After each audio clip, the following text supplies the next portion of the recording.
IVM. There's a quick survey to fill out on ivmpodcast.com/survey. It lets us know a little bit more about who's listening to us. And you know what? We're going to do a few prizes. So, we'll do a random drawing of maybe 10 people and we'll send you all some swag. Remember, that's ivmpodcast.com/survey where you can fill out the survey. Here's your smart fact of the day. Lata Mangeshkar died in February and she was known as the Nightingale of India, Queen of Melody, Voice of the Millennium. She has won the Padma Bhushan in 1969, the Dadasaheb Phalke Award in 1989, Maharashtra Bhushan in 1997, Padma Vibhushan in 1999, Bharat Ratna 2001, guys, and Officer of the National Order of Legion of Honor 2006. Lata Mangeshkar has won many awards in her lifetime, and she happens to be one of the greatest ever singers that we've all seen. Yet, even post her death, she's come under some kind of controversy with her outraged fans talking about how she has not kind of been honored by the Oscars or the Grammys. So this episode of Smarter With Sid is trying to understand why. And is there anything that we can take away from here? Let's go. To be specific, let's give the context over here. The Oscars just got over where Will Smith was, busy slapping Chris Rock, and the Grammy event got over very recently.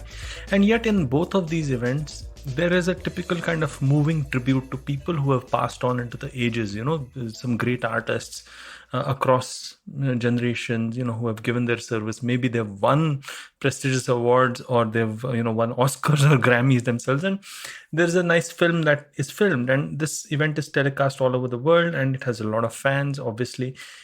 And it is something which, strangely missed out, like it had missed out, by the way, let me point out to everyone, like the Oscars had missed out mentioning Dilip Kumar when he passed into the ages. It missed out on mentioning Lata Mangeshkar, and it just left a lot of her fans outraged as to how can somebody of her caliber and her, legion of fans be completely, ignored by both of these august bodies. So this is the context, right? And I just kind of went into a deep dive on it, and I found out a couple of weird things. First of all, do you know how the Oscars are won or lost? It's an academy. And for example, Will Smith resigned from the academy. You have to actually become a member of this academy. Earlier, it was a lifetime membership. Now it is just a 10-year membership wherein you have to renew it if you're still in the acting or, in the film game. And there are various kinds of rules and restrictions, but eventually, whoever is doing the honoring or whoever is doing the awarding and all of that is the academy itself, which means that all members have a vote if they are going to be part of a jury, and the jury is selected within that academy and all of that. So it's a pretty big clique, to be honest. And the Grammys are also kind of organized in the same way. So, for example, when Lagan was, India's entry into the Oscars and it came into the final shortlist, we were all excited, but it didn't win. The most strange comments were that we didn't lobby enough. And that came to my mind as a very strange thing. What do you mean we didn't lobby enough? Why don't we win awards on merit? Is everything about lobbying? And strangely, everything is about lobbying. It is not about just the best, potentially greatest film ever. All the past awards or whatever have been nominated and awarded by a jury which is made out of these academies. So let's understand that very clearly, that it is inherently biased in the first place. So to all the legions of heartbroken fans of Lata Mangeshkar, I would like to say, it is not a true reflection of how great a singer she was and the kind of impact she left on the world and the greatness of her voice and the greatness of her singing skills and abilities. So I don't think we should take this, tribute or award giving thing quite seriously. I think that if you look at all the greatest singers or all the fantastic actors, you will notice that some of the famous people in even Hollywood have not really gone past, except for winning a Lifetime Achievement Award somewhere, because, you had to give those Lifetime Achievement Awards just because they had been nominated so many times but didn't win anything. So I think don't take this so seriously. I think we should celebrate, Lataji's abilities and magnificence for what she was. She's received enough awards from the culture that she was in. And why should we celebrate something which is beyond that, is one point of view. And while that point of view is all right, I also wanted to talk about one thing that we can take away. The first thing, obviously, is a little bit of temperance, again, which seems to be the theme for the week, right from the last episode of Smarter With Sid, wherein, we were talking about something completely different, but eventually it was temperance, Elon Musk and Twitter and all of that. But right now, it's temperance about just your emotions and your outpouring of emotions. And I think social media certainly heightens that up, and we quickly take stances and whatever. The fact is, we all like a little bit of melodrama in our lives. And I think sometimes we need to just curb that and just look at not giving these award ceremonies so much of importance beyond a point.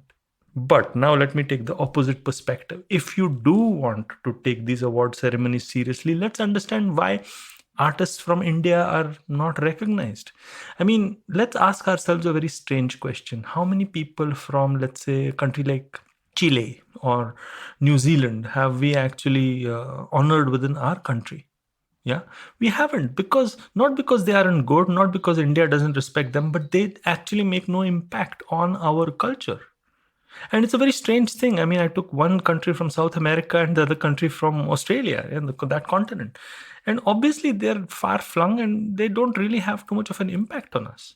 So it's quite likely that the cultural blind spot that the US or the UK has towards India and Indian artists still exists. I mean, even if you look at people who have been given a mention, like Irfan Khan was mentioned, he had made an impact in Hollywood. It was not because he was, the greatest star in Bollywood. Far from it. He was a fantastic actor, mind you. I'm not taking away from his talent, but a lot of other people were as popular, if not more popular than him by degrees.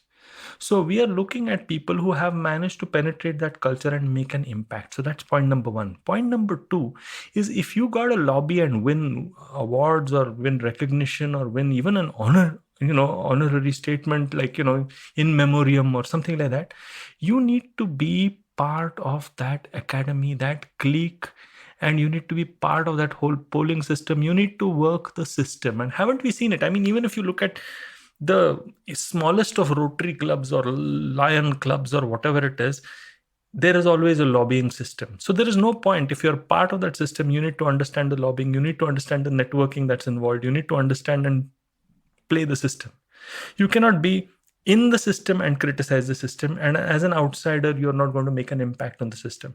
So the point is very clear.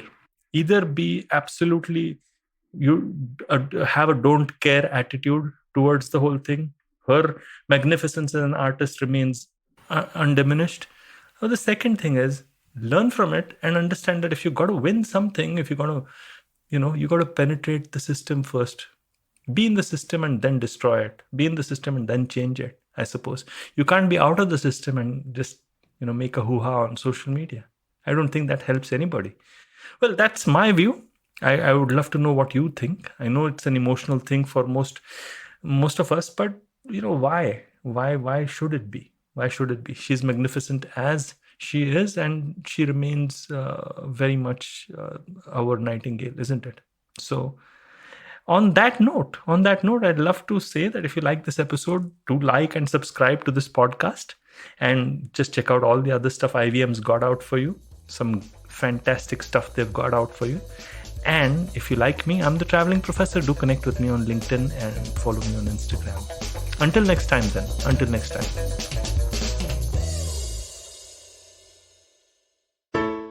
Hey, it's been another great week on the IVM Podcast Network. On The Habit Coach, Ashton meets Devangana Mishra. She is the CEO and founder of Brain Bristle. And this Autism Awareness Month, they discuss how we can understand autism better.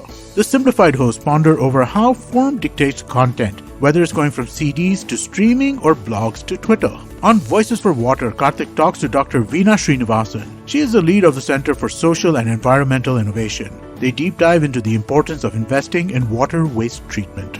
On Say No to Drama, Chetna tells us why work friends are essential and how they influence our overall performance. And on All Things Policy, the Takshashila folk analyze the implications of China's genetic resource guidelines. Do follow us on social media. We're IVM Podcast on Twitter, Facebook, Instagram, and LinkedIn. And remember, if you're enjoying this show or any of our other shows for that matter, please do tell a friend. Also, don't forget to rate us on any of the platforms you're listening to us on, including the one you're listening to us on now. And also, please do check us out on YouTube. We have a number of channels. They're all available on ivmpodcast.com/YouTube. We're also doing a small listener survey to help us understand you, the listener, better, and how you like our shows, how you respond to the advertising, and so on. We'd really appreciate it if you could spare a few minutes to fill it out. It's at ivmpodcast.com/survey. And finally, we'd like to thank our sponsors on the network this week: SBI Life Insurance, India Water Portal, and Jupiter, a digital banking app. Thank you so much for making this possible.